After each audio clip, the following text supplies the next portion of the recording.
السلام علیکم ورحمۃ اللہ وبرکاتہ۔ جاء الحق و زہق الباطل ان الباطل کان زہوقا هو الاول والآخر والظاہر والباطن وهو رب اشرح لی صدری ویسر لی امری واحلل عقدۃ من لسانی یفقہوا قولی۔ سیرت نبوی صلی اللہ علیہ وسلم کو ہم نے کنٹینیو کیا ہوا ہے، اور فتح مکہ کے دن نبی پاک صلی اللہ علیہ وسلم نے بہت سارے معاملات کو مکمل کیا، اور ابھی آپ خطبہ مبارک دینے کے لیے کھڑے ہی تھے کہ ایک شخص اٹھا اور اس نے اپنے متروکہ املاک کو جو ہجرت کے بعد انہوں نے چھوڑے تھے مکہ میں، اور اب مکہ فتح ہو گیا تھا تو مطالبہ کرنا چاہا، تو اس مکان کا اس نے مطالبہ کرنا چاہتا جو ابو سفیان نے قبضہ کر کے 400 درہم میں فروخت کر دیا تھا۔ تو نبی پاک صلی اللہ علیہ وسلم نے اس کو اشارہ کیا، تو پھر وہ خاموش ہو کے بیٹھ گیا۔ بعد میں اس سے پوچھا گیا تو نبی پاک صلی اللہ علیہ وسلم نے آپ کو کیا اشارہ کیا؟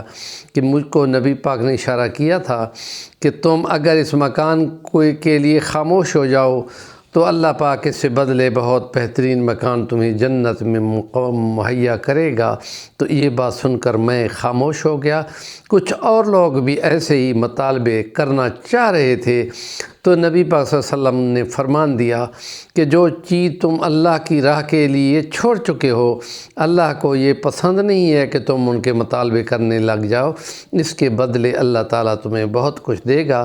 خود نبی کریم صلی اللہ علیہ وسلم کی جس مکان میں حضرت خدیجہ سے شادی ہوئی تھی وہ مکان بھی لوگوں نے بیچ دیا تھا، اور جس مکان پہ خود نبی پاک صلی اللہ علیہ وسلم پیدا ہوئے تھے وہ مکان بھی لوگوں نے بیچ دیا تھا، تو آپ نے اس کا ذکر تک نہیں کیا۔ تو جو چیز اللہ کے لیے وقف ہو گئی انہوں نے خیال ہی چھوڑ دیا۔ پھر نبی پاک صلی اللہ علیہ وسلم نے ان 15 اشخاص کا ذکر کرتے ہیں کہ جس کے لیے نبی پاک نے فرمایا کہ ان کو پکڑ کر ان کی گردن مار دی جائے۔ ان میں سے کچھ لوگ اسلام پر آ گئے یا مطالبہ لے کے آ گئے، یا انہوں نے کہلوا دیا کہ ہم نے کلمہ پڑھنا ہے، تو ایسے کلمہ پڑھنے والوں کو نبی کریم صلی اللہ علیہ وسلم نے سزا دینی یا قتل کرنا روا نہیں سمجھا۔ اور جن میں ایک اور شخص بھی ہے کہ جس نے نبی پاک صلی اللہ علیہ وسلم کو یعنی اسلام سے مرتد ہونے کے بعد ایک صحابی کو قتل کرنے کے بعد، شہید کرنے کے بعد، پھر اس کے بعد حضور کے ہجو کی بھی کی مذمت اور شتم رسول کی، تو پھر ابن خطل کے بارے میں آتا ہے کہ وہ جب مکہ میں ہاتھ لگا تو اور وہ بھاگا اور کعبہ کے پردوں میں بھی چھپ گیا، تو پھر اس کو پکڑا گیا اور اس کو قتل کر دیا گیا۔ گویا کہ یہ ایسے، اور اس کی 2 باندیاں جن میں سے ایک کے بارے میں آتا ہے کہ وہ بھی ہاتھ لگی اور اس کو مار دی گئی، دوسری نے خود کہلوایا کہ میں نے کلمہ پڑھنا ہے، تو نبی پاک صلی اللہ علیہ وسلم نے اس کا وہ قصور معاف کرتے ہوئے اس کے کلمے کو قبول کر لیا۔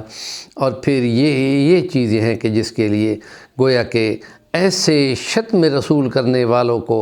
جس کے لیے آتا ہے شفا میں قاضی ایاز نے لکھا ہے کہ ہارون رشید نے امام مالک سے رحمۃ اللہ علیہ سے پوچھا تھا کہ شاتم رسول کے بارے میں آپ کیا فرماتے ہیں، تو انہوں نے فرمایا تھا کہ اس امت کی کیا زندگی ہے کہ جو اپنے نبی کے شتم اور کو گالیاں پڑھنے پر بھی چپ کر کے بیٹھی رہے۔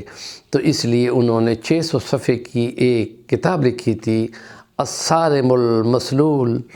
علی شاتم الرسول۔ تو اس میں قرآن و حدیث کے حوالوں سے انہوں نے یہ لکھا کہ جو شتم رسول کرتا ہے، بے ادبی اور گستاخی اور بلیسفیمی کرتا ہے، اس کا مارا جانا حق ہے۔ ہمارا نظریہ یہ ہے کہ وہ اگر اپنی بات پر قائم رہے اور عدالت کے سامنے پیش کر دیا جائے تو پھر اس کو سزا ہوگی، اور یہ قرآن و حدیث سے نبی پاک صلی اللہ علیہ وسلم کے فرامین سے ثابت ہے۔ ایسے کسی جتھے کا خود اٹھ کر کسی کو پکڑ لینا اور مار دینا یہ عدل کے خلاف ہے، اس لیے کہ اس کو نہیں پتہ اس نے کیا کہا ہے، کچھ کہا ہے یا نہیں کہا ہے۔ اور اگر وہ اپنے معاملے کو یوں کرتا ہے کہ جیسے کئی شخص نبی پاک کے سامنے آئے اور فرمایا کہ ہم نے التجا کی کہ ہم اپنے عمل پہ نادم ہیں، ہم توبہ کرتے ہیں، ہم اسلام لاتے ہیں، تو آپ نے ان کا اسلام قبول کیا ہے۔ تو ایسے ہی اگر کوئی یہودی تھی جنگ بدر و احد ان کے درمیان میں وہ اسلام کے لیے، نبی پاک صلی اللہ علیہ وسلم کے لیے بے ادبی، گستاخی اور مختلف ایسے اشعار بولتے تھے، تو خود نبی پاک صلی اللہ علیہ وسلم نے،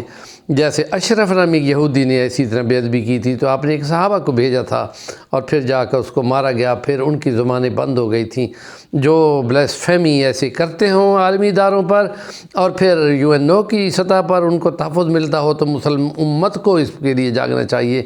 اور سلمان رشدی جیسوں کو جو تحفظ دیتے ہوں ان کے خلاف مسلم امت کو اس بارے میں کچھ سوچنا چاہیے، بولنا چاہیے۔ اور یہ وہ چیز ہے کہ جس کے لیے اگر پاکستان کا سابق حکمران عمران خان وہ یہاں پر UN کے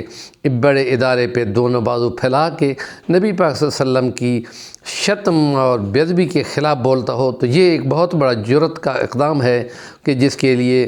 تمام مسلم امت کے حکمرانوں نے ان کو بہت خوش آمدید کہا تھا اور ان کے ماتھے چومے تھے کہ تم جب ہمارے پیغمبر کی بے ادبی گستاخی کرتے ہو تو ہمارا دل جلتا ہے، اس لیے کہ سب سے زیادہ درد جو ہے وہ دل میں ہوتا ہے، اور ہمارے پیغمبر کی بے ادبی پہ ہمارا دل جلتا ہے۔ تو یہ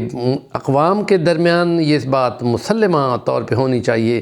کہ کوئی بھی کسی کے پیغمبر اور مذہب کی حقارت کی بات ایسی نہ کرے جس سے جذبات بھڑکتے ہوں اور کوئی جنگ کے شعلے بلند ہو سکتے ہوں جو امن انسانیت کے بھی خلاف ہوں گے۔ ہمارے چینل کا نام ہے صفی الوانی، ضرور سبسکرائب کریں، کام کی بات کا کمنٹ کریں۔